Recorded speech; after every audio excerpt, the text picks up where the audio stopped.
දිලිසේ නභෝ ගර්භයේ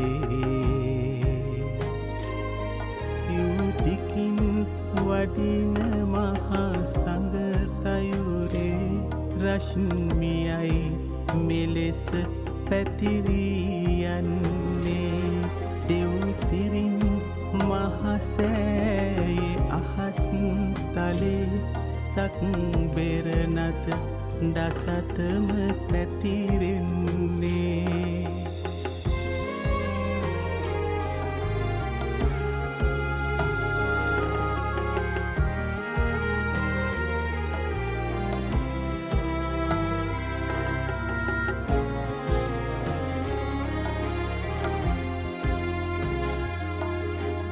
සම්බුදු සසුනට තවත් සඳකි පායන්නේ පින්කෙත සරු කරනට මං පෙත හෙළිවන්නේ නිපදව පින් කඳ සිත් තුළ මතු වී එන්නේ අනුරුදු සෑරජු තුන් ලොවෙහිම බැබලෙන්නේ ශ්‍රී අරහත් අනුරුදු සෑයේ රන්වන් කොත දිලිසේ නභෝ ගර්භයේ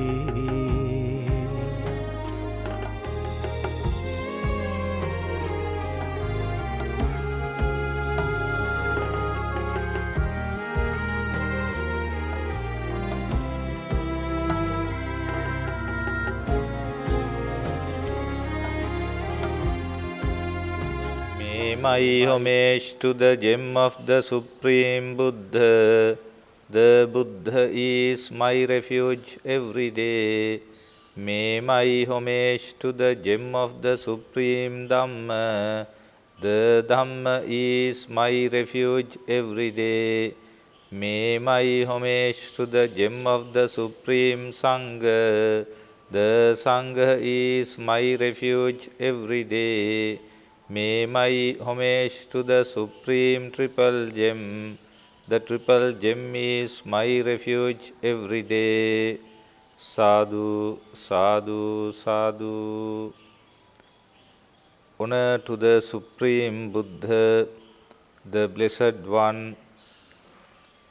Samanta Chakravalesu Atra Gachantu Devata Saddhammang Munirajas Sunantu Saggamokkhadan Dhammasavana Kaalo Ayang Badanta Dhammasavana Kaalo Ayang Badanta Dhammasavana Kaalo Ayang Badanta. May all divine beings arrive here to listen to sublime Dhamma expounded by the fully enlightened one. Namo tassa bhagavato arahato samma sambuddhassa. Namo tassa bhagavato arahato samma sambuddhassa. Namo tassa bhagavato arahato samma sambuddhassa. Honor to the Supreme Buddha, the Blessed One, the Exalted One, the fully enlightened one. Meritorious devotees, Dhamma friends. Today I am going to explain you some factors in relation to the Supreme Buddha's teachings. Supreme Buddhas are born to this world in order to expound the sublime Dhamma, which is essential for all of us to especially attain Nibbana. So attaining Nibbana, or the put an end to this sansaric life, is a very important thing. But generally people do not understand this factor. Why they don't understand? Because they want to gratify their senses. So there are senses: eye, ear, nose, tongue, body and mind. In the process of gratification, we forget all the other things, especially spiritual things. Today it is a very, very controversial situation has occurred in the arena of religious field, especially the ones who are delivering Dhamma to the followers. Do not possess what is called unshakable confidence or saddha. The ones who do not possess saddha or unshakable confidence are going to expound the Dhamma of the fully enlightened one. That is a kind of dilemma. That is a kind of dilemma in the arena of the religious field today. That means those who do not possess unshakable confidence, wearing robes, try to explain the Dhamma of the fully enlightened one. Then they tend to utter whatever they want to utter, not the Supreme Buddha's teachings. Therefore, people have to face a very, very difficult situation. Therefore, people or the followers do not know what to grasp and what to extract or what to exclude. They do not know. Therefore, they are under a cloud. They are under a cloud. Therefore, meritorious devotees, Dhamma friends, what we have to do is to get to know the proper, the accurate, the real teachings of the Buddha by reading the canonical texts. Some of the, or majority of the lay people do not have the knowledge of Pali language. Therefore, they cannot read the discourses. That is the area in which they get deceived. To these, some so-called Arahanso, some so-called spiritual leaders. Therefore, educated, professional, business type, like various followers have gone astray these days due to not having a proper knowledge of the Supreme Buddha's teachings. Therefore, we have to be knowledgeable first and foremost. That is the most important thing these days. Otherwise, we are deceived by. Otherwise, those so-called leaders cheat us. This cheating is taking place now.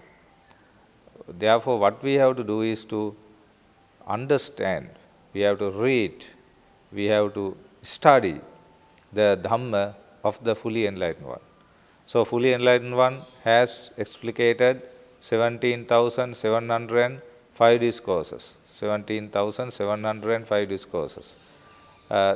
Those so-called teachers, religious teachers, those so-called Buddhist monks or so-called lecturers, they want to explain Buddhism in accordance with their view. Therefore, they do not want to explain the real Buddhism. So, what is the real Buddhism? Real Buddhism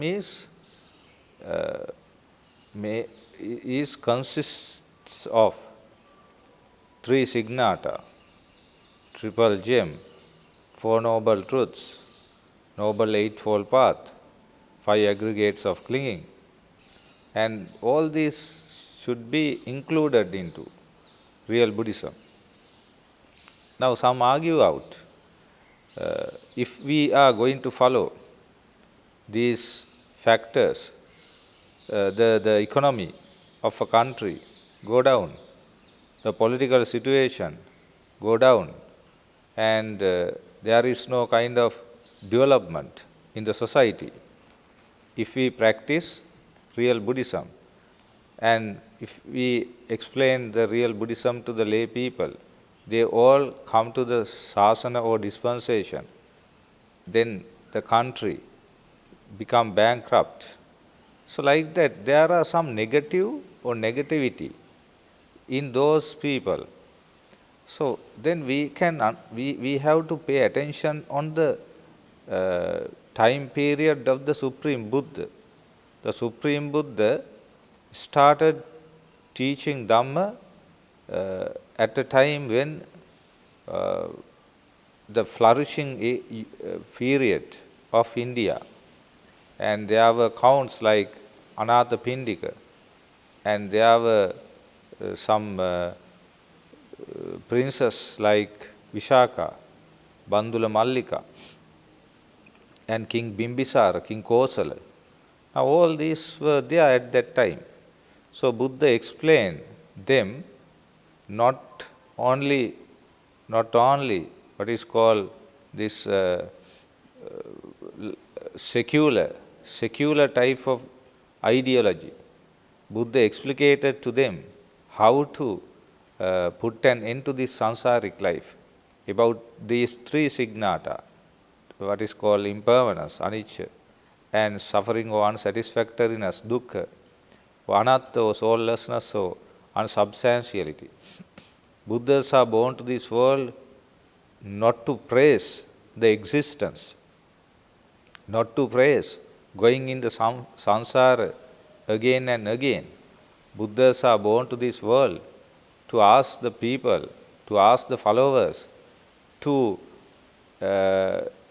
eliminate this sansaric life, put an end to this sansaric life. Now these days, some religious leaders, some monks, they try to claim or proclaim we should not teach the factors like three signata, Four Noble Truths, and all that to the lay people. There are some monks, so-called monks called professors. They tend to say, for laity, only triple gem, only five precepts, and 4 Brahma Viharas are essential, enough, adequate. Other teachings are not necessary. Now, who can or how can one, say like that? How can one say like that? Where is the who has the authority? Who has the authority to talk about the teachings of the Buddha? This should be taught, this should not be taught. This is the proper thing to talk about, this is not proper. So like that, who can have the power or authority? Because Supreme Buddha is the greatest teacher ever born to this world. We are the followers. But having got some education, having got some knowledge, some Buddhist monks and some lay people try to analyze the Buddha and analyze the Buddha's teaching according to their way, according to their wish. No, that cannot be done in the dispensation. That cannot be done in the dispensation. Because Buddha's dispensation is only owned by the Supreme Buddha. We are the followers. We have to take refuge in the Triple Gem wholeheartedly. We must not ask, or we must not listen to those so-called erudite ones, so-called popular ones. We have to listen to what the Buddha taught. So actually, in one of the popular books called What the Buddha Taught by Venerable Professor Valpola Rahula Thero, he actually accurately explicated the essence of Buddhism. That is why that is appealing to the Western world also. The entire world wanted to follow this book, read that book, because accurately, appropriately, Venerable Dr. Valpala Rahula or Professor Valpala Rahula Thero tried to give the essence of Buddhism, the real essence of Buddhism in that book. Now today, that has not taken place. That has not taken place today. Today, so-called erudite ones want to analyze, they want to explain according to their way. Now that is a very, very dangerous situation which has occurred today. Therefore, it is a necessary thing for all of us as Buddhist monks, as laity, to study the sublime Dhamma of the fully enlightened one. From the very beginning, we have to come to the Dhamma. First and foremost, we have to take refuge in the Triple Gem wholeheartedly. We must get to know who is the Buddha. Who is the Buddha? What are the great qualities of a Buddha? Especially, at least we must know the 9 qualities of the Supreme Buddha. We must be able to explicate them, and we must be able to reflect upon them, and we must know the 6 qualities of the Dhamma. So we must be able to explicate them, reflect upon them, and we must know 9 qualities of the Sangha, and we must be able to explicate them, reflect upon them. Today, a very dangerous situation occurred in the arena of this, taking refuge in the noble Sangha, because there are, this what is called social media. So there is social media, and some Buddhist monks, those who have adorned themselves with the robes, do some bad activities, and people tend to propagate them using this social media. So 1 or 2 or 3 or countable number of monks do some bad activities. Their activities are propagated through social media. Having seen those things, some of the ones, those who really don't know who is the Sangha, they actually fed up with the whole sasana, and they tend to criticize the Sangha. They do not know, when they criticize the Sangha, they are criticizing the Sariputta Thero, the right follower, and Moggallana Thero, the left follower. And Sariputta Thero is the one who is highest in the wisdom next to the Supreme Buddha. And Moggallana Thero is the highest in superficial powers, supernatural powers next to the Buddha. So, and Mahakassapa Thero is, what is called pious, one of the highest Buddhist monks ever born to this Sambuddha Sasana. So those Arahants were criticized. Without knowing, by those people who are criticizing the Mahasangha. Therefore, they sometimes not give a chance to the wives to go to temple, offer dani, and engage in meritorious activities.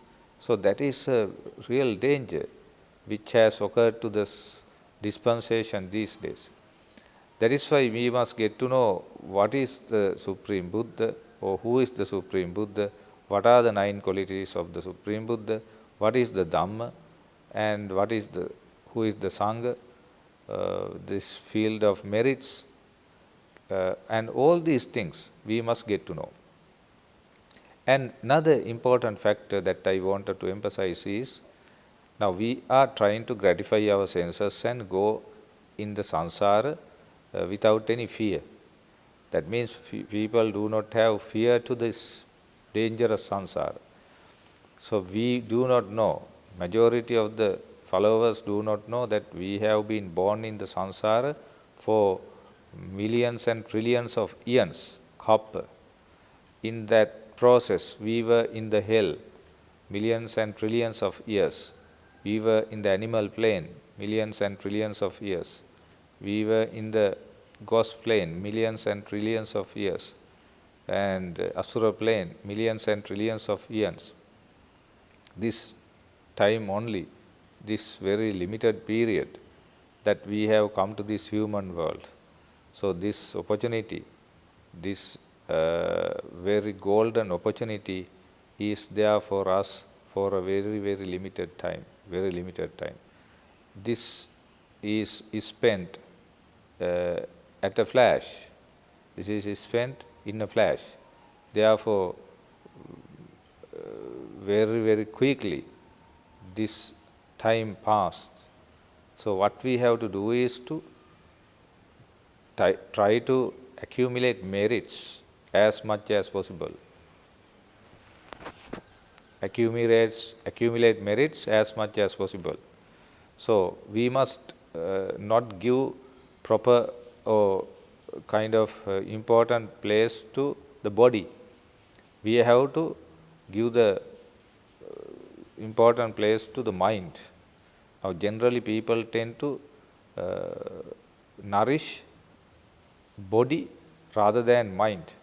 But according to the Supreme Buddha, we have to nourish mind, not the body. Because body is left over here. We go with our developed mind or undeveloped mind, according to which we have to be born in the next life, or according to which we can finish this off, this sansaric life. So the developed mind is the major factor here. So this is the period to develop the mind, because if we are born in an animal plane, how can we develop our mind? If we are a dog, if we are dogs, then we have to bark. If we are oxen, then we have to say umbe and umbe. If we are crows, we have to say kak, kak. If we are cocks, we have to say cuckoo, cuckoo. Like that, we have to do like that. We have nothing to do than that. Only we eat and we spend that animal life. Now, this time is not like that. This time we have got the chance to study the Dhamma, take refuge in the Triple Gem wholeheartedly. We have to practice the Dhamma. We can develop our mind. We can follow 4 foundations of mindfulness: Kaya-anupassana, contemplation of the body; Vedana-anupassana, contemplation of the feelings; Chitta-anupassana, contemplation of the mind; Dhamma-anupassana, contemplation of the mind factors. This is the time, and we can pay attention on our 6 faculties: eye, ear, nose, tongue, body and mind. Then we can understand birth is suffering, jatipi dukkha. So why birth is suffering? Because of these 6 faculties are born. If these 6 faculties are born, that means we have to suffer. How can we suffer? Now when there is I, there are forms. So these two come together and arise I consciousness, chakku viññāna. Then chakku viññāna, I, then I consciousness and forms. These 3 things come together, that is called contact, phassa, eye contact. When there is eye contact, then feelings arises. When there are feelings, 3 types of feelings. Dukkha vedana, that means suffering type of, or unpleasurable. and Sapavedana, pleasurable feelings. Then Adukkama Sukha, neither pleasurable nor unpleasurable feelings. So like that, these feelings arises. When there is feeling, there is craving, tanha. When there is tanha, then upadana. That means clinging or upadana. When there is upadana, then bhava arises. Bhava in the sense, the meritorious or demeritorious activities which are essential for one to be born in a plane. So that is kama, rupa, arupa. So these things take place. Then jati takes place. Bhava pacchaya jati. So jati pacchaya jara marana. When there is birth, there is decay.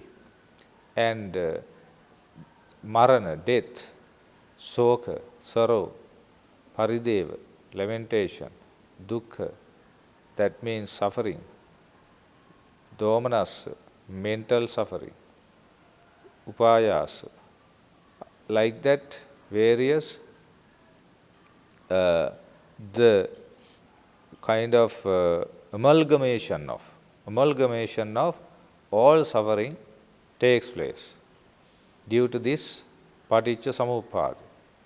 So causal relation thing, cause and effect relationship.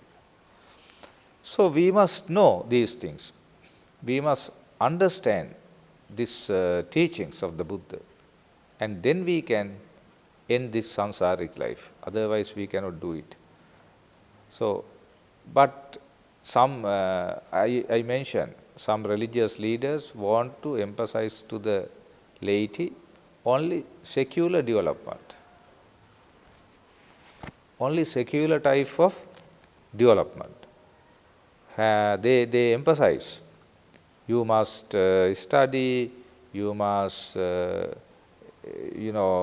a marriage life, you must have economic life, only. They say exclusively education, exclusively family life, exclusively political life, exclusively artistic life. Now that is the problem here. According to Supreme Buddha, one can lead a life with full of all that, but giving the prominent place to the understanding of life.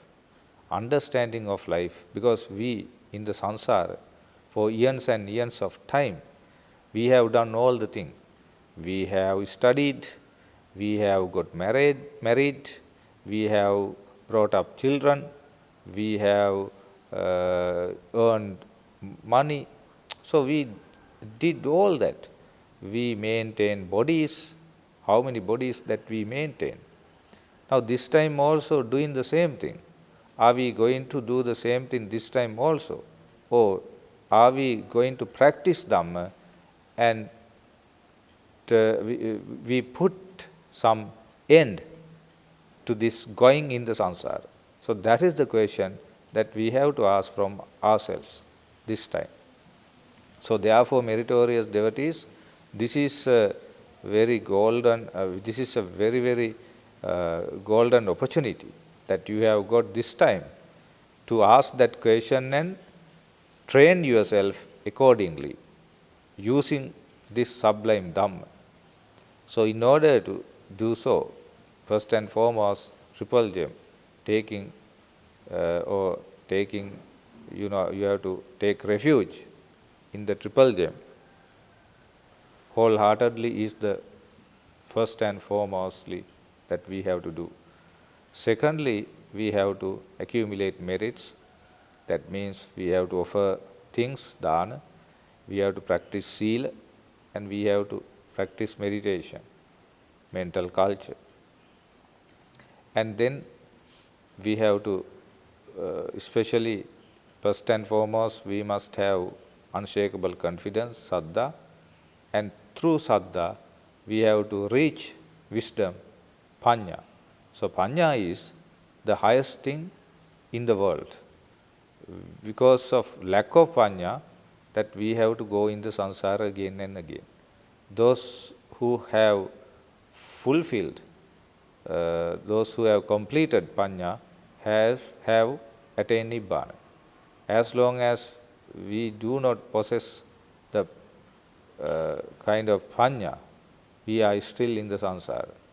We cannot end this, we cannot complete this sansaric life. So panya vantassayan dhammo, nayan dhammo duppanyassa. The Supreme Buddha says, this dhamma is for the wise, not for the unwise. Therefore, you must be able to be a wise person, not an unwise person. So this is the very good opportunity for you to be a wise person. Meritorious devotees, in order to be a wise person, you must associate wise persons, noble friends, kalyana mitra. You must listen to sublime dhamma, expounded by the fully enlightened one. Then you have to have proper attention, yoniso manasikara, and then you have to practice dhamma, dhammanudhamma pratipada. So these four factors help you to be a wise person and put an end to this sansaric life. So may you be able to put an end to this sansaric life by practicing the sublime dhamma of the fully enlightened one appropriately. May the noble triple gem bless with you all. Akasattha ca bummatta devanaga mahiddhika punyantang anumoditva chiran rakkantu buddha sasanang. Akasattha ca bummatta devanaga mahiddhika punyantang anumoditva chiran rakkantu buddha desanang. Akasattha ca bummatta devanaga mahiddhika punyantang anumoditva chiran rakkantu tang sada. May you all be well and happy.